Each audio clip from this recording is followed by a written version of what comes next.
Hey, welcome, all my right thinkers. Thanks for tuning in to check out your boy, P Funk. Thinking right out here in the lab where I do what I do for you.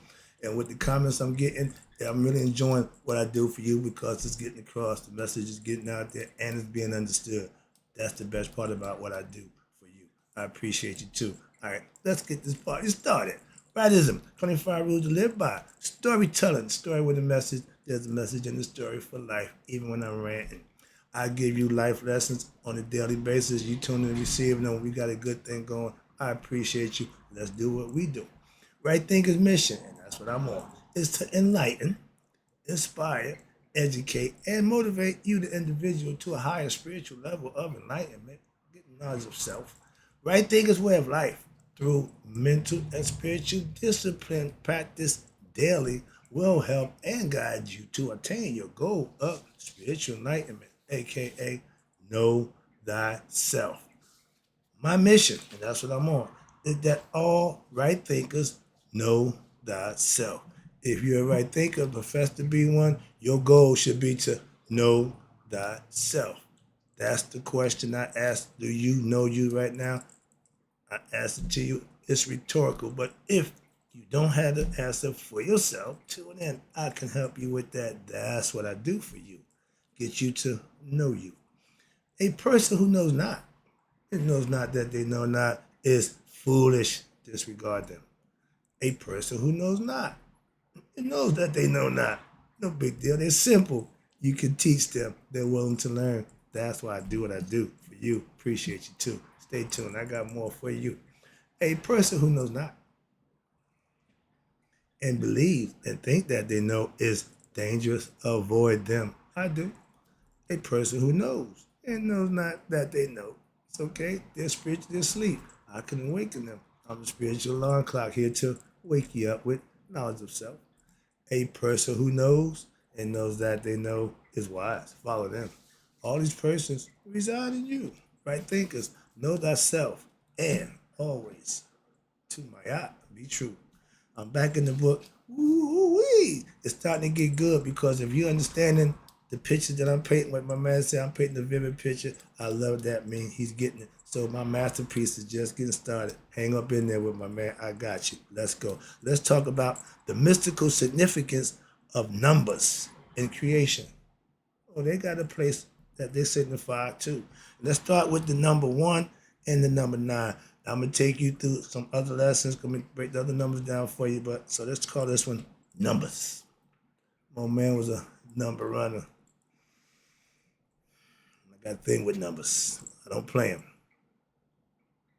Moving on. I understand them. I teach them. So let's go. The number one and the number nine. There is an important mystical significance related to the number nine within ancient Egyptian mystical philosophy. Holds a lot of weight.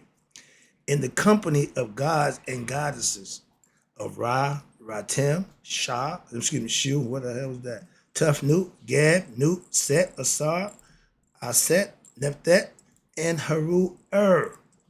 When you hear the Ur, that means he's great. And that's the definition of Ur. I didn't know that until I started figuring. I said, I'm striving to, so it all falls in symbolically and understanding. When you put it together, you being your best self, that's greatness. Muhammad Ali was the greatest at what he did, being himself, not boxing. Okay, understand that. So that's the concept. And when you have that mindset, then you will know you got to raise your conscious level to be your best self. And watch this. All these aspects have numbers, and they're in total what? Nine divinities. And when you add the progenitor, which is Ra, the original one, who is the first, and therefore he's assigned number is what? Everything is on the one. And we get the total of 10, okay? But the nine composed of creation itself. Watch this. And the first is the high god or goddess of the system who engenders this and supports the existence of the nine. You know who that is? The number nine is to be found in the very heart. See the subliminal messaging right there. In the very heart of what ancient Egyptian myth. and the cosmology and the cosmogony, which is the study of the universe and creation itself, okay, respectively. And it's physics, experiments, creation, okay, so no cosmology itself. Why? Because the number nine is the sole basis of creation. Example, these are things that you can hold accountable. How much you take to be born in the mother's womb? 9 months. We know now that there's nine visible planets. In the beginning, there's only seven.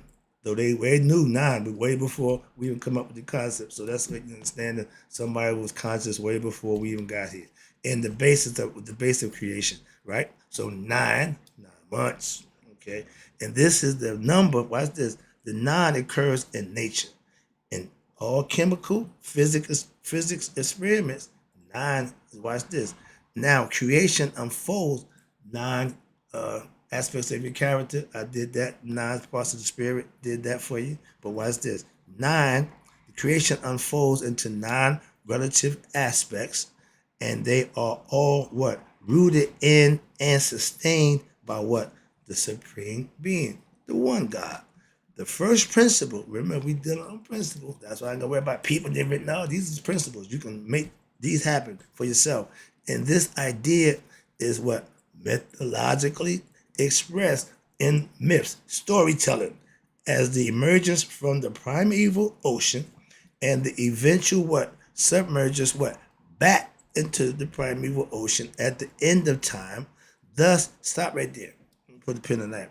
What they're saying is when you go to sleep, you're God in your world. You control all of this. So when you go to sleep, whatever goes on inside your world, you're in total control of that. Even though you're asleep, but you still running the show in your dream. That's how the world is to God. This is his world. He just sleep right there. When he wake up, everything goes back to what it used to be. And it's going to start all over again. Simple. That's the concept. How you know? We don't, but it's a concept, a theological concept. And this is why they say creation is cyclical. It goes around and around. Movement of the spirit when creation is what? Continually animated, which was created, dissolve, come back, and reanimate it again. Cycle. Okay? Now, if the gods and goddesses of the Paute are assigned numbers, there we go, their qualities explain the numerological aspects of creation and thus explain the cosmogony of creation. I'm going to break it down for you with numbers.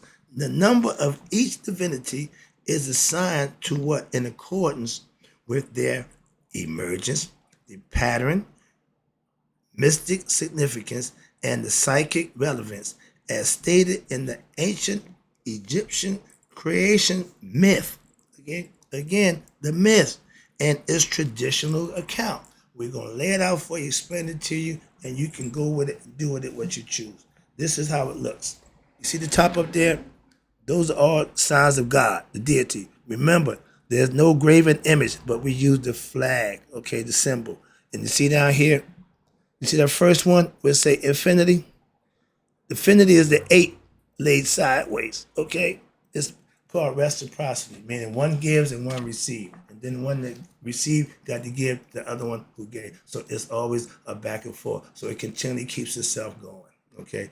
This way, ain't got nothing. You're just going around and around and around. But infinity, reciprocity, it gives and it takes. One breathe and one exhale. Well, one inhales while the other exhales.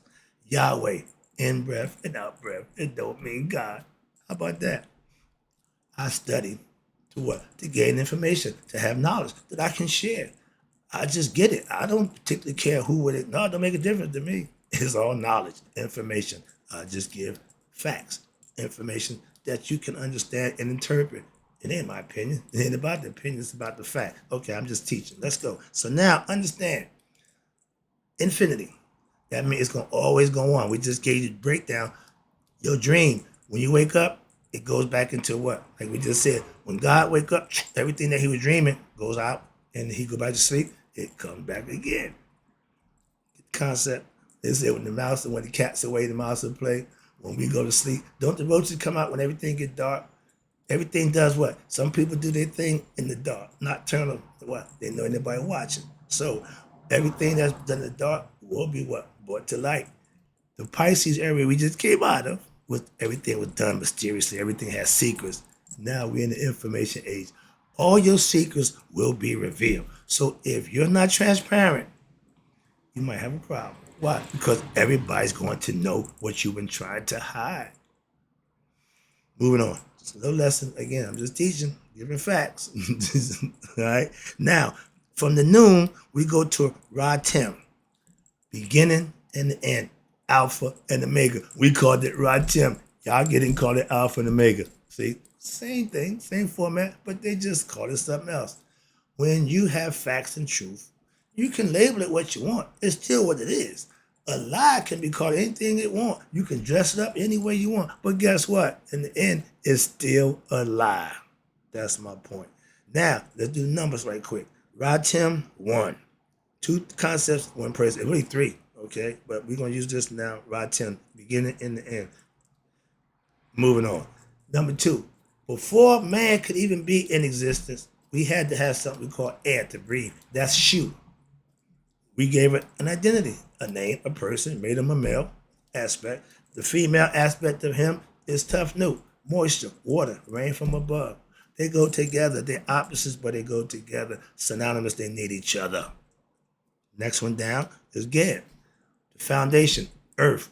We changed it now to call it Mother Earth, but Geb was earth in the masculine form because he's on the bottom. And heaven, which is on top, female. Again, male and female. Male's on the bottom, female on the top, fellas. Stop with, I want to be a dog. Yeah, dog's always on top.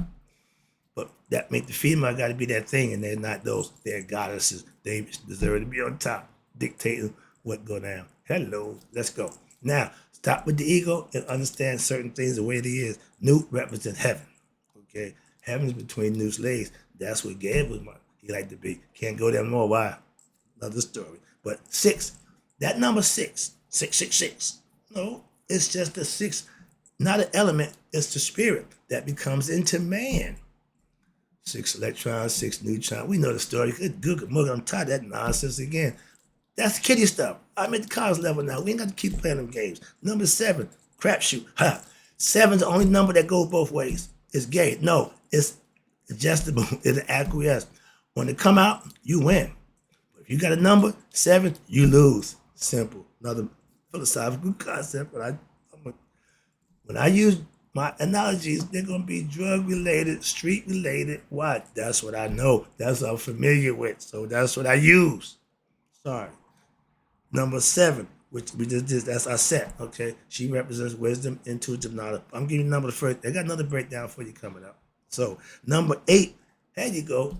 You take that infinity number, put it straight up, you got set. That's your ego. As above, so below. Okay? He's going to do what he wants to do. He got a story of his own. That's why he can't reproduce. Just uniquely, the ego is your unique thing. Unique thing. It don't reproduce. It can't. Why? You created it. It can't create itself. Moving on. 9, Nina Ross, the farting horse. Tell her what it costs, Ross. He just lost. Mo man favorite saying, when he got that gripe, when he got them dice in his hand, every one of them numbers, he got to say it for. Okay, he would do his thing. That's the gift to Gab and all that good stuff. Yeah, but it was done on the other side. He was, again, Darth Vader made a choice to be bad. I use that as an example. If you choose to be that. Be the best you could. Simple as that. The devil chose to be the opposition to God. He ain't changed his opinion yet. He's still the devil. He's still in opposition to God. You can serve him. You can serve God. Your choice. But you do have one. Always. Now, in 10, Haru That's the 1 and the 0. After the last number 9, now you started adding on what? From God. You bring God into the mix. You and God become one. Number 10 is synonymous. Okay? So, in the verses from 5:3 to 6:2, in the ancient account of the creation, we learned what? That the order of the emergence of the earthly or the human divinities, it was in this order. Asar was born first. He's the big brother out of all the family. He's the firstborn. But he represents spirit, the soul, in man. Number 2, you ready? Is Haru. not Haru, that's in me and you. Why? Because we the resurrected spirit from our Father, which is God, according to them, and that's the spirit that's in man. That's Haru. But is when you recognize that and become what? Great within yourself. Bada boom, bam. I love that. That's when knowledge of self, you reach Nihas in the physical form, you become Haru Before that, you're just Haru Picard, meaning the baby learning. Okay? It's a lessons process. And they had it all figured out. It's a beautiful thing. The third one is Set.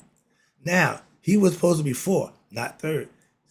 Our Set was supposed to come out. He bogarted his way through and came out sideways. He didn't come out the Virgin Canal. Another story about that coming up. But yeah, and there's a reason for that too. Okay, we got everything gonna be explained. I love that. Why? Everything that we give you explanation for. We don't leave you hanging or just want you to believe. Moving on. So in number 4, again, I Set.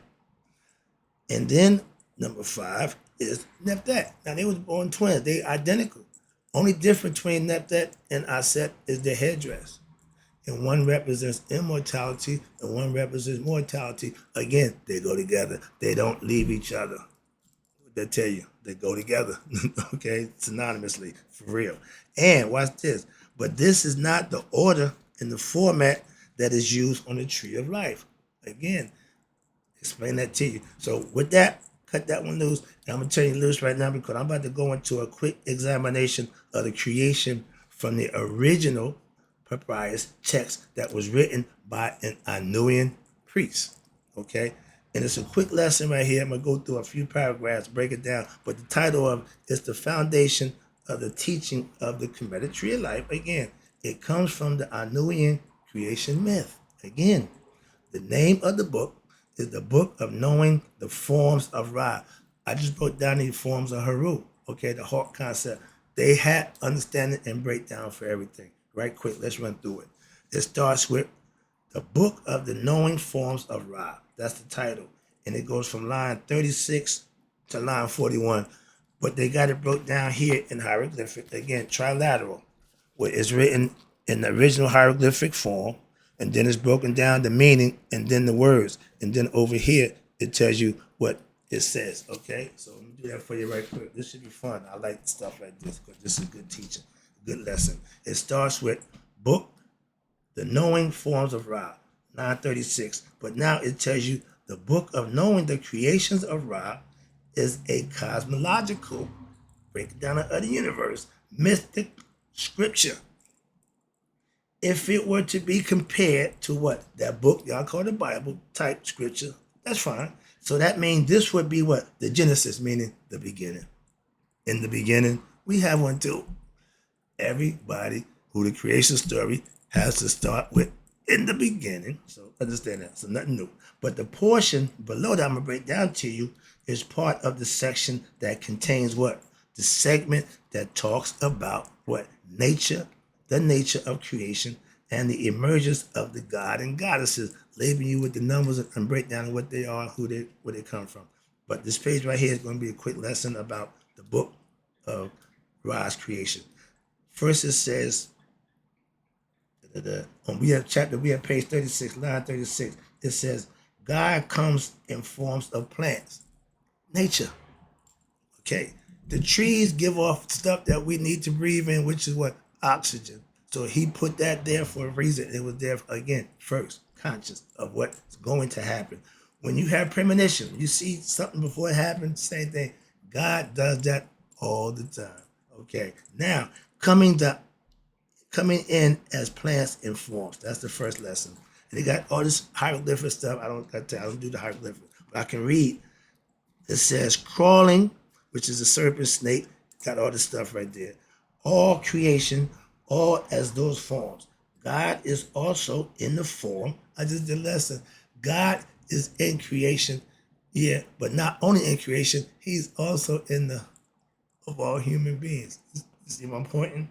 Get the hint, check the lesson out. It's up there now.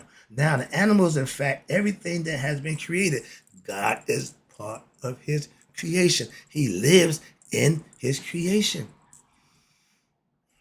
My Father, okay, I created me. He's in me. He's no longer here in the physical form, but he's just as much alive in me as he was when he was in the physical form. He ain't going nowhere until I leave here. Get the concept? That's what you need to understand. They call them power for a reason. Father, that's the Father image. Okay? The creator. Same thing. So right here, that line says that God is also in form of all animals. In fact, everything that's in created, that he created. Next line, it says, Musu in Shu, Daif Tefnut, Hanu, Nut, Musu in.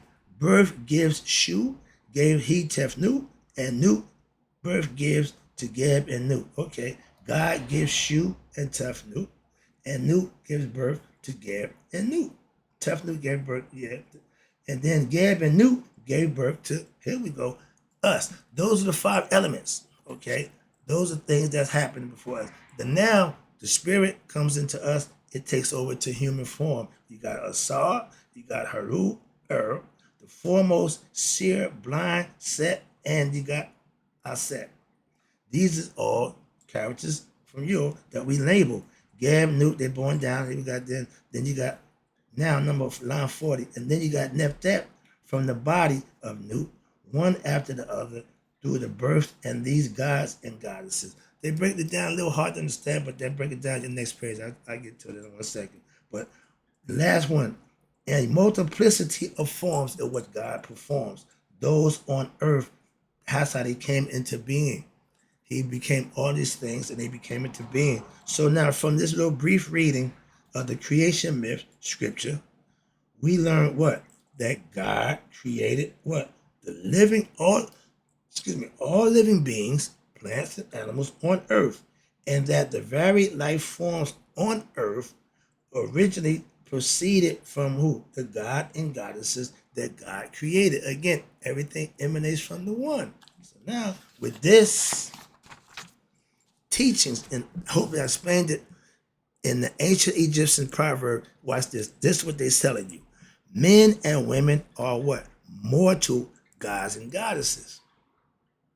Meaning you are human in the flesh, but no knowledge of self. So you're thinking you're human.